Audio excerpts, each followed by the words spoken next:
You're back with us at the halftime break. Finals game number 4.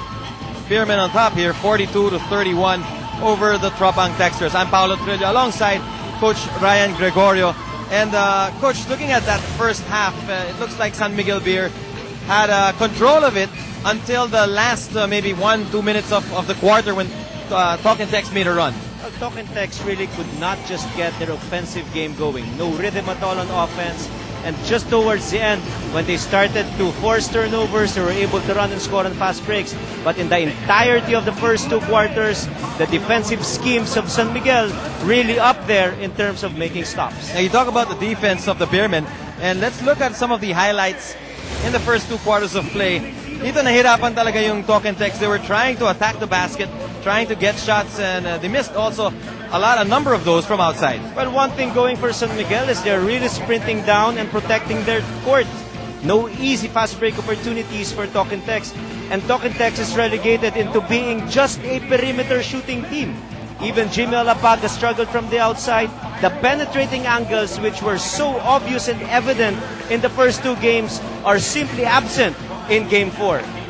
So there you go. San Miguel, Talk and Text struggling on the offensive side. And then you take a look at the defense of San Miguel Beer again, forcing Talk and Text into so many broken plays. Talk and Text had a total of 12 turnovers in the first 2 quarters. And again, the paint, the defense of San Miguel is just sitting in the paint right now. They're forcing Talk and Text to beat them from the outside. So far, Talk and Text has not answered the call. No perimeter shots for them. No 3-point shots for their main man, Jimmy Alapag. A total of 0 for him so far. And for as long as the defense of San Miguel is plugged inside, Talk and Text really must do wonders from the outside to open up the paint for the penetrations of Jimmy, Jared, even Harvey, and most especially Jason Castro. All right, leading scorers in the first half para sa Tropang Texters. Harvey Carey with 11, De Ocampo with 8, Reyes with 5. For San Miguel Beer, Santos leads the way with 12, Jay Wash with 11, and Ildefonso with 7. Now we'll turn you over to Miko and Jason. Ibang vantage point naman dito sa loob ng Big Dome.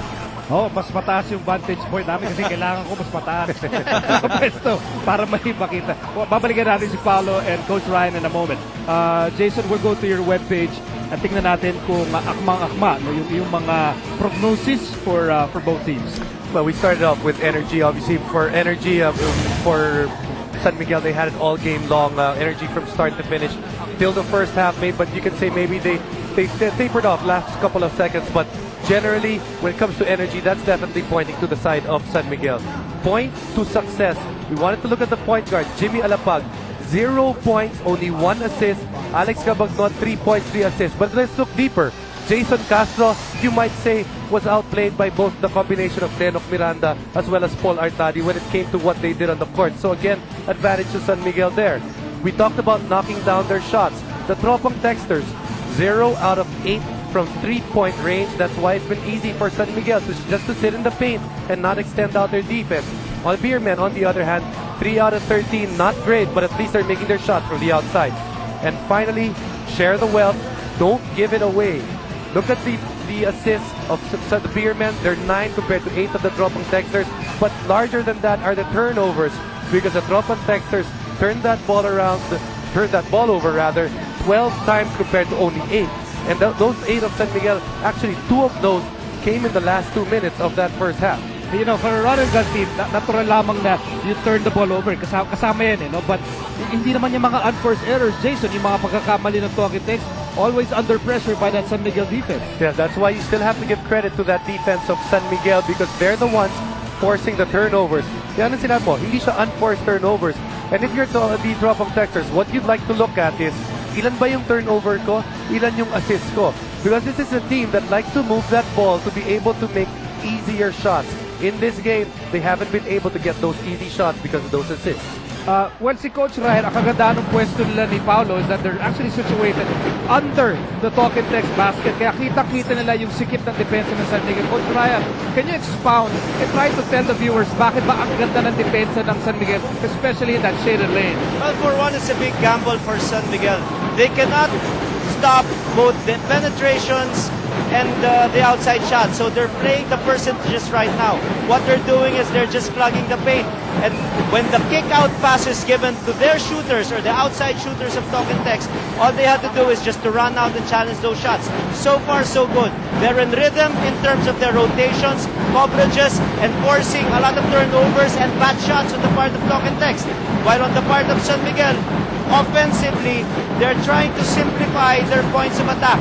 They're just trying to post up the mismatches. They posted up Miranda a couple of times. They posted up Kabagnot a couple of times as well. And when the defense of Talk and Text makes a mistake, they will just kick out to the open shooters from the outside. Arwind hit a couple from the outside, even Kabagnot. So what I can see right now is both offensively and defensively, the rhythm is being dictated by San Miguel. Well, napag-usabi ni Jason, diba? If you're San Miguel, you'd rather see Talk and Text take those outside shots all day long. Do you agree, Coach Ryan? Well, yes. First, because it's a lower percentage shot. And again, you just have to take the good and the bad. So far, for as long as they clog the paint, the Jason Castro really cannot get his rhythm going. And the other thing, no fast break points. There are two ways to get fast break points. Number one, get defensive rebounds and force turnovers. San Miguel is taking multiple opportunities on the offensive rebounding end. Talk and Text should not run. Only towards the end, wherein Talk and Text run 4 times, they scored 4 points. Salamat, Coach Ryan. We'll get back to you as the game goes along. Welcome to the second half. Laban ng San Miguel at Talk and Text. Talk and Text leads this best-of-7 series 2-1. But San Miguel back in business, knocking on the door. They can tie the series kung manalo po sila ngayong gabi. First couple of minutes, Miko, of this third quarter, very critical because when you look at how that first half ended, Talk and Text won that last couple of minutes. They finally saw a glimmer of hope in this game in those last couple of minutes, and they can get back into this game by having a good run. Remember, in game number 3, the game was won in that huge run of San Miguel in the third quarter. Jimmy Alapag for 3. Yes, sir! If there's one guy who can get this Talk and Text team going, it's Jimmy Alapag. San Miguel starts the third quarter with Daniel Defonso, Dondon Ontiveros, Arwin Santos, Jay Washington, and Paul Artadi. Now here is Artadi, who started the game for the second straight time. And a basket para kay Arwin Santos. Already with 14 big points. At patuloy pa rin lumalamang ang San Miguel dito, 44-34 in the early moments of the third. Harvey Carey. Wow, no. Talk and Text, their confidence in that shaded lane going down and down as we go.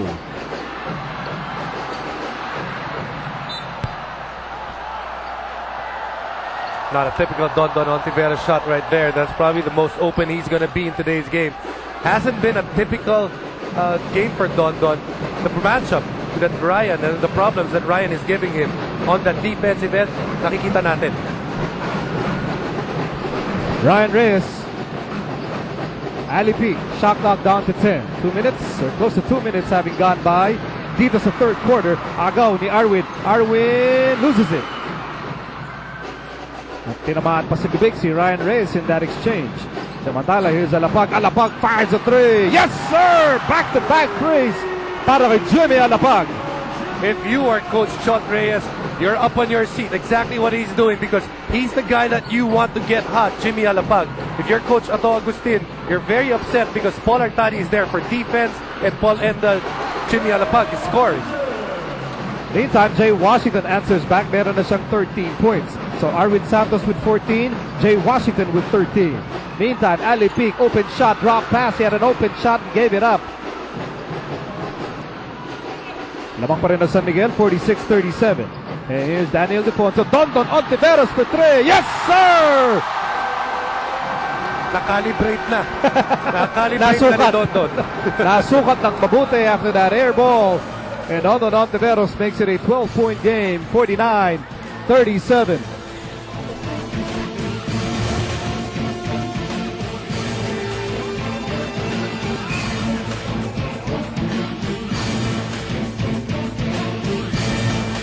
Red and a sea of yellow. Got a big dome. The sea of yellow wants the team in blue. to get back in this ball game. They're down by 12. The sea of red, they want to sustain what San Miguel is doing. Patricia, what do you have for us? Assistant coach Josh Reyes says it's not about the X's and O's. It's about the other team. San Miguel individually outplaying Talking Tex. And San Miguel is making superhuman plays, just like when Larry Fonacher went for a jumper and Olsen blocked him from behind. They are also winning the 50-50 balls. You know, what needs to change is Talking Tex's body language, and I think that's what Jimmy is trying to change too. Talking Tex was play with confidence. They are, after all, the team that's winning the series. But a big thing that needs to be addressed is how their centers have to play better. They've been out of position and they get beat off the boards. Miko?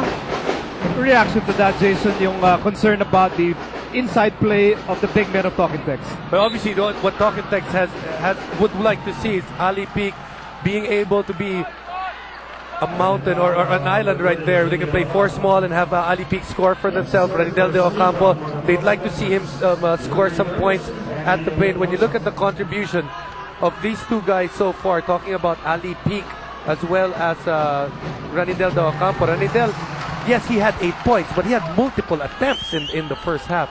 Ali Peak, on the other hand, scoreless so far in the game. Gino, ang balita sa San Miguel.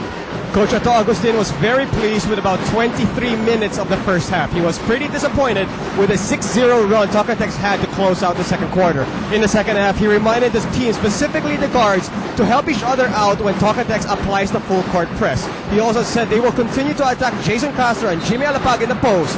Last thing Coach Ato said was that they have to be wary of Alapag because he is expected to be more aggressive from now on. Miko and Jason? You know, it takes a great PBA scoring guard to know how dangerous Jimmy Alapag is. Ato Agustin, one of the best clutch performers in Philippine basketball, former MVP, and he realizes the value when a guard like Alapag can get things going for his struggling team. And even, Miko, when you look at this Talking Tex squad, if you're going to look at a guy that will score in bunches and create for himself, that the one guy that can actually do that is Jimmy Alapag. Yung iba kailangan people have to create for them or they might not be able to score in bunches the way that Jimmy Alapag can.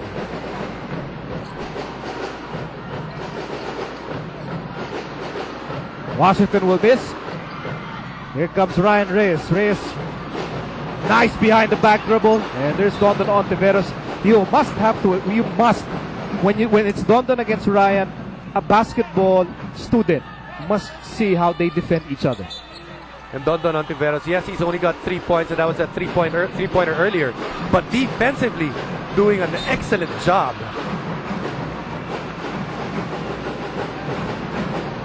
Because Talking Tex needs Ryan Reyes to give his stamp to this game. Yung maramdaman nila yung contribution ni Ryan Reyes, not just to be physically on the floor, but to actually have an impact on the effect of this game. You want Ryan Reyes to be able to, defensively, like you said, make a mark out there. But remember, Ryan Reyes, he probably didn't expect he would be playing this many minutes in today's game, but Coach Chot really forced to play small because he really wants to see more ball movement from his boys. Here's Reyes, open 3. Ryan Reyes for 3.